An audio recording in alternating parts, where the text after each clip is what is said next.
Hey everyone, I'm Melissa and I'm here to contribute to the revenge trope stories. This story is more about karma, the consequences people face from their own actions, and by people I mean my younger sister Carly. Now, let me give you some insight into our relationship. I'm the eldest sibling in our family, and it's just been Carly and me. You see, Carly and I grew up in your typical suburban household. Our parents doted on us and life was pretty darn good. Carly was the brainiac, acing all her tests and charming everyone she met. Meanwhile, I was just, well, me. Always getting into trouble and never quite living up to the family expectations. So it was just us, our parents, and our cozy little home. It might not seem much to many people, but for me, it was. But then everything changed when our parents passed away. It was a tragic accident that turned our world upside down. I still remember that day like it was yesterday. Carly and I were called to the principal's office at school, and there was Grandma waiting for us with tears in her eyes. My dear girls, Carly and Melissa, I need to tell you something. What's wrong, Grandma? I'd like to have a private moment with you both. Your parents, they're gone. There was a terrible car accident this morning while they were on their way to work. What do you mean, Grandma? I want Mom and Dad. This can't be happening. What do you mean they're gone? I know it's incredibly tough to hear at your age, but right now, I'm the only family you have left, my dears. I promise I'll take good care of you. It's a painful memory I'd rather forget. In the aftermath, Carly and I struggled to cope. We moved in with Grandma, but nothing felt the same without Mom and Dad. As the oldest sibling, I felt the weight of responsibility falling heavily on my shoulders after our parents' passing. While I tried to step up and be there for my sister, Carly, she seemed to spiral out of control. It seemed like we both had Freaky Friday Ed.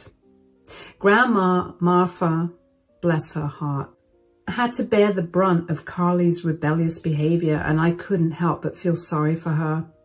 Carly's troubles seemed to multiply after Mom and Dad were gone. I remember one time when she snuck out of the house in the middle of the night to attend a party. Grandma was beside herself with worry until Carly stumbled back home in the early hours of the morning, reeking of alcohol. Despite my attempts to guide her, Carly continued down a path of recklessness. She started skipping classes, staying out late, and hanging out with questionable friends. Looking back, I realize now that Carly was struggling to cope with the loss of our parents in her own way. But at the time, it felt like she was deliberately making life difficult for all of us. After finishing high school, I felt both nervous and excited about what was next. Leaving Carly and Grandma was tough, but I knew going to college would help us all in the long run. College was a whole new world for me. And during my second year, I met my husband Nathan in one of my classes. He was really nice and smart, studying engineering. We hit it off right away and became really close. While I was busy with college and focused on building a better future, Carly's life was taking a different path. Unlike me, she wasn't interested in going to college or getting a job. Instead, she seemed content living off Grandma Martha's money. I tried to talk to her and offer my guidance as her big sister, but she didn't seem to care. During my last year of college, when I came home for Thanksgiving, I decided it was time to have a serious conversation with her. Carly, you finished high school 2 years ago, and since then, you've been relying on Grandma's money. You know she's helped us a lot, but this can't go on forever. Give me a break, Melissa. It's Thanksgiving. I don't need another lecture from you. Carly, I'm about to graduate from college. I'm planning to get a job, maybe even move into a new apartment with Nathan. I'm getting my life together and I'm willing to help you too.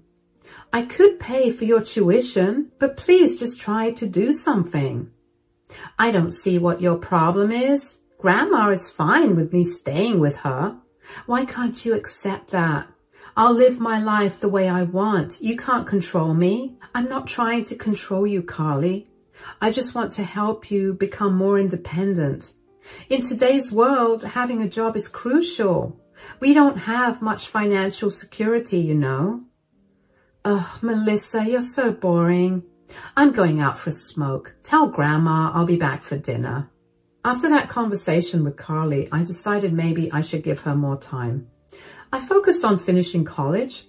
Once I graduated, I landed a job as an environmental analyst at a research institute. It was a dream come true, working in a field I was passionate about. Meanwhile, Nathan had secured a job as a civil engineer at a construction company. We were both excited about our careers and the future ahead. With our stable jobs, we decided to take the next step and move in together. We found a cozy apartment in the heart of the city where we could start our lives together. A couple more years went by and I turned 24. Then Carly called with heartbreaking news. Grandma had passed away. I was crushed. Nathan drove us back to our hometown. Carly seemed calm, but I could sense her sadness. I took charge of arranging the funeral as there weren't many people there. Grandma just left a few belongings and some money split between Carly and me. And the house, well, she left it to me. I remember Carly being bitter about it, but I had assured her she could use it for as long as she wanted to. After the funeral, as everyone left, Nathan and I prepared to return home, but I couldn't shake the feeling that Carly needed me. Even though she seemed okay on the surface, I knew deep down she must be feeling lonely, so I decided to stay back, wanting to support her through this tough time. Hey, why is Nathan leaving alone? Aren't you going with him? Look, Carly, I know you want to act like this doesn't matter to you, but I want you to know I'm here for you, and I've decided to stay here for a bit. Whoa, you're not staying with me, Melissa. You're not getting it. I've got my own plans. I get it, Carly, but things are different now, and I want to help you get back on track. You can't just brush off everything that's happened. Well, I've got Ethan moving in with me now. We've got plans. Ethan? Who's Ethan? He's my boyfriend, Melissa, and he's been there for me in ways you haven't. Wow, Carly, that's great news. Can I meet him? Not yet, Melissa. Don't be annoying. Carly, Melissa's just trying to help. Can't you see that? Nathan, stay out of this. This is between me and Melissa. All right, Carly, I'll leave if you want me to, but promise me you'll try to sort things out, and I hope this Ethan treats you right. Fine, Melissa, just go. Goodbye. So Nathan and I returned to our apartment. A couple of months later, when I talked to Carly, she excitedly shared that she had landed a job at a local salon as a receptionist. I was genuinely proud of her progress. She also mentioned that things were going well with Ethan, her boyfriend. It seemed like love was bringing out the best in her. And during that time, my own life was bustling with activity. Ethan surprised me with a proposal, and we happily got engaged. Carly was surprised at first, but she quickly showed her support and excitement for our upcoming wedding. She even helped me with wedding planning and choosing the perfect dress when she visited me in the city. I remember the first time I met Ethan over dinner at Grandma's house right after my wedding. Oh my goodness, Ethan, I've been looking forward to meeting you. I was so bummed when Carly told me you cannot make it to the wedding. It has been over a year since Carly and you started dating, and I've been eager to meet the man who stole my sister's heart. Yeah, I've always mentioned to Carly about meeting you guys, but she never seems interested in inviting you over. Come on now, don't throw me under the bus like that. Congratulations to both of you, by the way. Thanks, mate. So, Carly, how's your job at the salon? How are things going there? Well, the salon, it's okay, I guess. Didn't you tell your sister? Tell me what? I decided to quit my job at the salon. It was kind of boring and it didn't pay me well. I've always told her that getting a college degree would open up better opportunities for her. She's a smart girl and she could have landed a better job. Well, it's never too late to pursue higher education, right? I've told you guys 1,000 times, I just don't want to go to college. I'm 23, I can make my own decisions. Anyway, Ethan seems to be doing well. He's taking care of your living expenses here, isn't he? Yeah, Ethan has a really good job and he's been helping out with everything. I really love Carly and I don't mind taking care of her. That's really nice of you. After our visit to Carly's place, where things seemed surprisingly okay, Nathan and I settled back into our city life. Our days were filled with nothing but love. Then, out of the blue, Carly called me one evening. Her voice was tense, and I could sense something was wrong. Hey, Mel, I need to talk to you. Hey, Carly, what's up? You sound really anxious. Is everything all right? Mel, I messed up. I messed up big time. What are you talking about, Carly? I'm pregnant. Oh, isn't that something you should be happy about? Did you not want a baby? I mean, I get it. You're pretty young, but Ethan loves you. And, well, it isn't Ethan's baby. What? You must be kidding me. I wish I was, Mel. I'm really ashamed to admit this, but I had been cheating on Ethan. Why would you even do that, Carly? Ethan doesn't deserve this. Well, I've been seeing this guy. He had money and I thought it was better than being with Ethan. I didn't want a boring life. It's so complicated situation.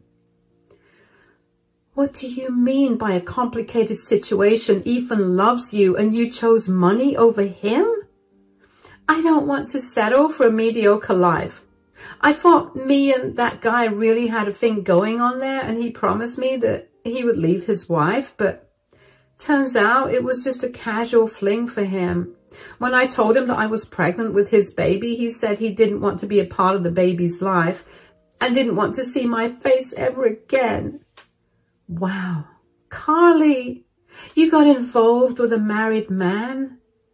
I know, it's a mess. I haven't told Ethan yet. I want to keep the baby though. I think it could bring some happiness into my life.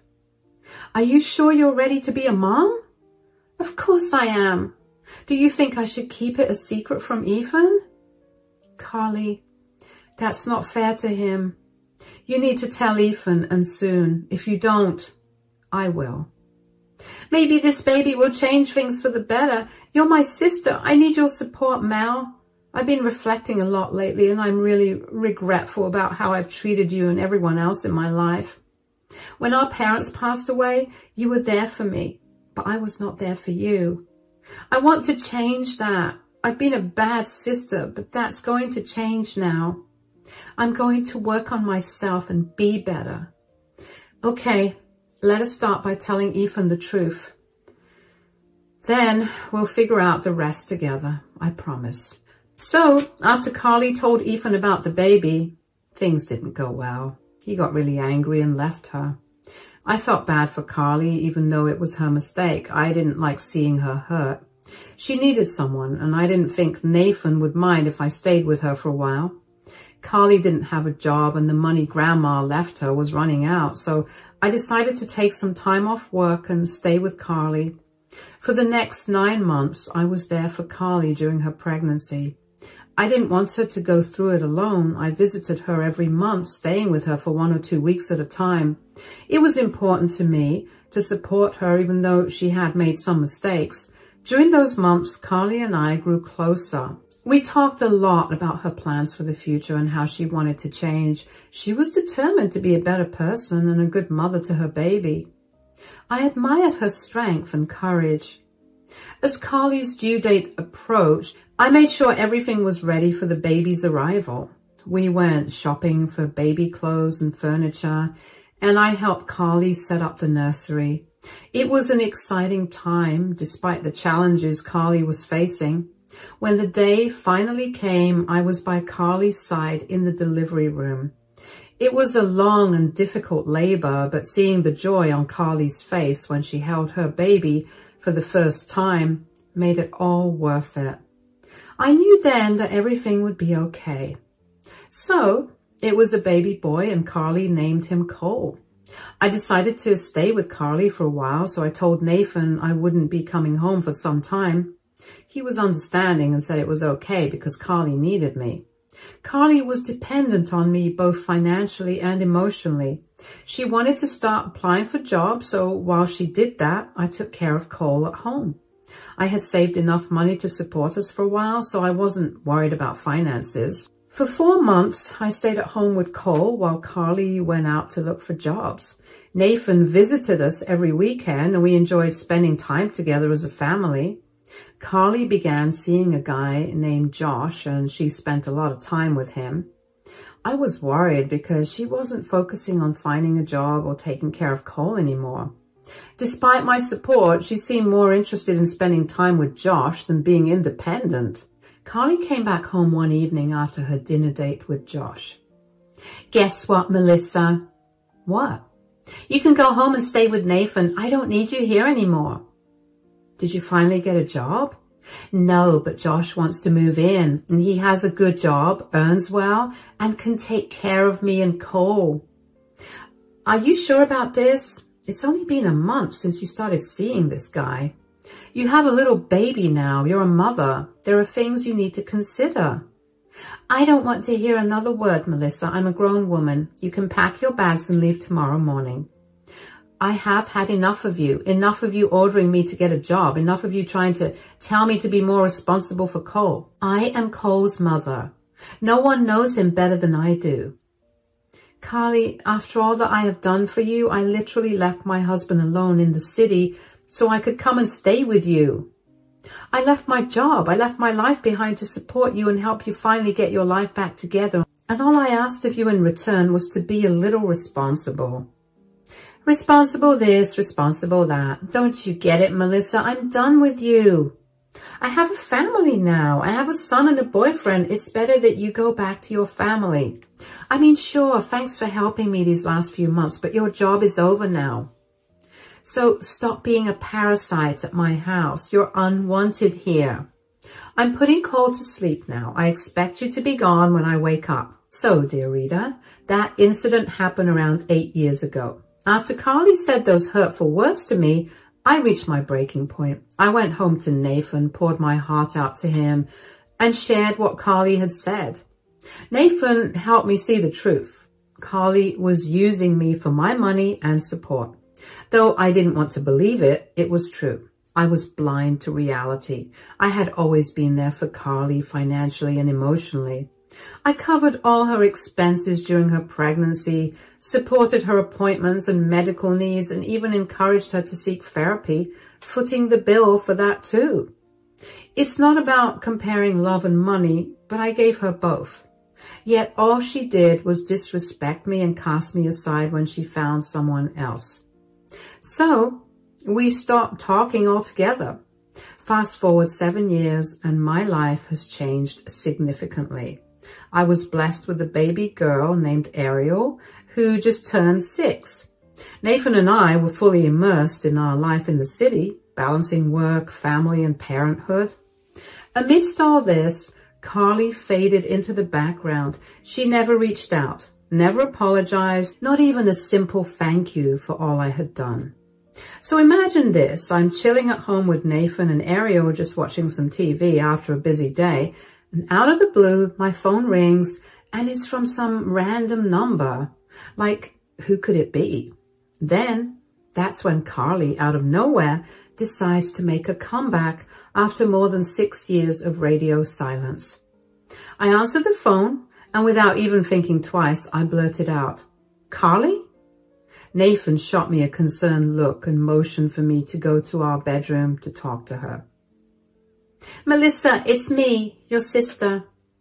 "I haven't forgotten your voice, Carly. Why are you calling me?"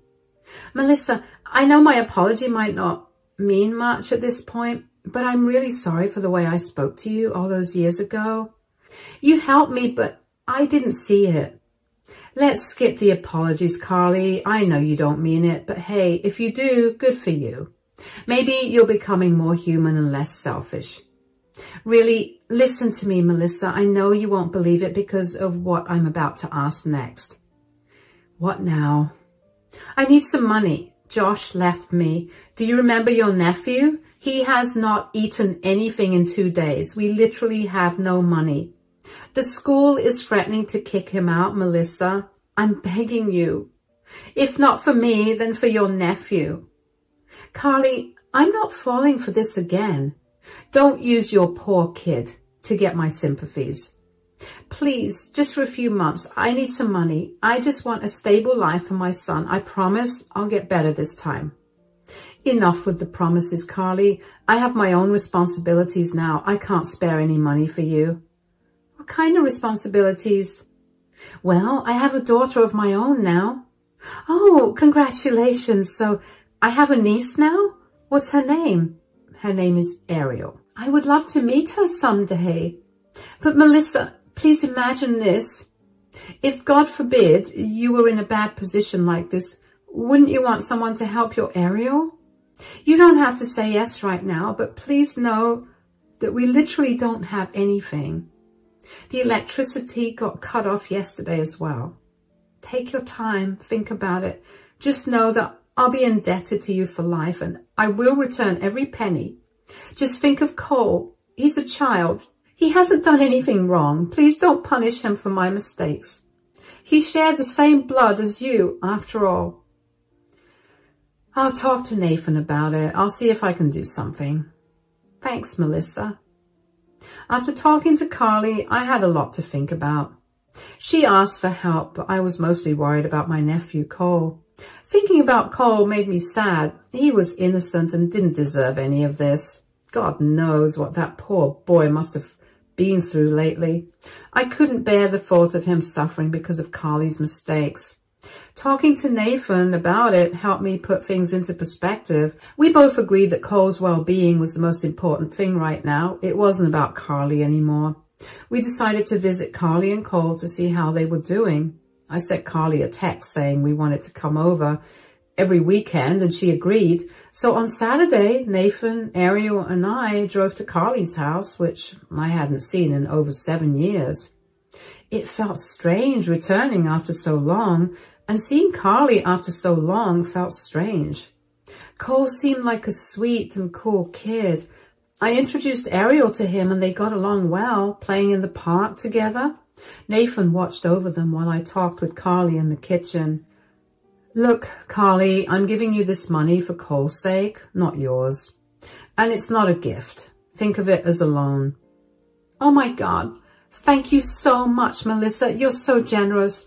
I promise things will be different this time. Well, I hope things do turn out better and please take care of Cole. He's a smart kid. Just make sure you use the money wisely for Cole's needs. I will, Melissa, I promise. Thank you again for helping us out.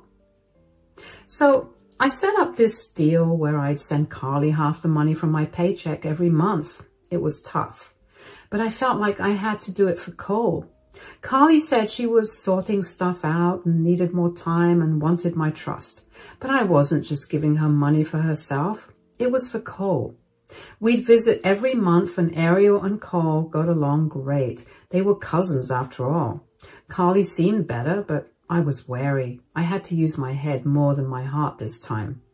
I decided if Carly didn't get her act together in a year, I'd stop the allowance with a prior heads up. For about 10 months, things seemed quiet, but then something unexpected happened. One day I received a call from Carly's landline. When I picked up, I could hear Cole on the other end. Oh, hey there. Cole, how are you? Hi, Aunt Melissa. I need you. What do you mean you need me, Cole? Is everything okay? Are you safe? I'm really hungry. I haven't eaten anything, and Mom, she's gone forever. What do you mean she's gone forever? Where did she go? I don't know. There's this paper. She left a letter. It says, "Dear Melissa, I don't quite understand it, but maybe she left it for you. I don't think she's coming back." Oh God, for how long have you been on your own? It has been 2 days. Oh my God, do you have school today? Well, I haven't gone to school in a long time. Don't worry, kiddo, I'm coming over. When I heard Cole's voice, my motherly instincts kicked in. It was heart-wrenching to hear him, just a little boy, talking about his mom being gone forever. I was furious, mad at Carly for putting Cole through this. I couldn't understand how she could let things get this bad. I called Nathan and I told him what happened and asked him to stay with Ariel while I rushed to Carly's house. It was a long drive, about 5 hours, but I had to make sure Cole was okay. When I finally arrived, I hugged him tightly. I took Cole to the nearest diner and treated him to a nice meal. While he was eating, I carefully opened the letter that I had picked up from the house earlier and started reading it. Dear Melissa, I don't even know where to start. And once again, I've let you down and I'm not even sorry anymore. My life has been a mess and I needed that money. I'm sorry for deceiving you. I never sent Cole to school. I just didn't want him anymore. I collected all the cash you sent me and now I'm leaving. Cole is no longer my concern. I've realized I need a fresh start for myself. Do whatever you want with that loser. Foster care, orphanage, it's up to you. I just want a better life for myself. I'm done with pretending. I'm gone for good. You were foolish to trust me again, but you've always been a pawn in my game. You won't hear from me again. Goodbye. I couldn't believe what I had just read in Carly's letter. The way she had deceived me was infuriating, but this time I was determined to make things right. I told Cole to pack his things because he was coming home with me. We drove back to the city and arrived at my apartment. I prepared a nice hot shower for Cole, and then I sat down with Nathan and showed him the letter. Nathan agreed that we should contact the police and childcare services the next day. I didn't want to reveal everything to Cole just yet. He had already been through so much and I didn't want to overwhelm him. Besides, he wasn't alone. He had us, his family. I wanted to take care of Cole myself. After making that decision, I tried to get some rest for the night. But at midnight, there was a knock on our door. When I opened it, I was shocked to see Carly there. Carly, what on earth are you doing here? I'll have Nathan call the cops. What's going on? Oh, hush, Melissa. Where's Cole? I need to see him. He's inside sleeping, but I'm not letting you near him. Not after what you've done. Did you even realize he read that letter? You called him a loser and said you didn't want him anymore. My plan didn't work out. Just give me my son and I'll leave you alone. Your plan? What plan are you even talking about? Well, I got robbed. I was out traveling, trying to figure things out, you know. But then these guys jumped me, took my bag, which had all my cash, and left me with nothing. I had no choice but to come back. So you think it's that easy? You can just waltz back here and expect everything to be okay. I'm telling you, Melissa, give me my son and I'll leave. You won't ever have to see me again. If you need Cole, meet me at the police station tomorrow. We'll sort things out there. Don't drag the cops into this. After everything you've done, you think I won't involve them? You've been nothing but trouble since our parents died. Selfish to the core. Melissa, this is ridiculous. You're overreacting. Overreacting? You abandoned your own child. You're going to pay for this, Carly. I won't let you ruin Cole's life any further. You don't understand what I've been through. And what about what Cole's been through? He deserves better than you. I'm calling my lawyer tomorrow. We're taking custody of Cole. You can't do that. He's my son. Not anymore. You gave up that right when you left him alone. You're going to regret this, Carly. So here's how it all ended up. Cole is officially a part of our family now. After all the court drama, we finally got the legal papers declaring him as our son. It was a long journey, but seeing him settle in so well makes it all worth it. We made sure he got into a good school and gave him all the love and care he deserves. It's amazing to see how easily he accepted us as his parents. As for Carly, well, she's nowhere to be found. She doesn't have a job or anyone to turn to. The house she used to live in is legally mine, thanks to Grandma's will, and she's not allowed there anymore. Honestly, I don't even want to know where she is. My priority now is protecting Ariel and Cole from her influence. I don't think she'll ever come back, and that's just fine by me. We're creating wonderful memories together, and every day feels like a blessing. I'm grateful for the family we've become and for the chance to give Cole the life he deserves.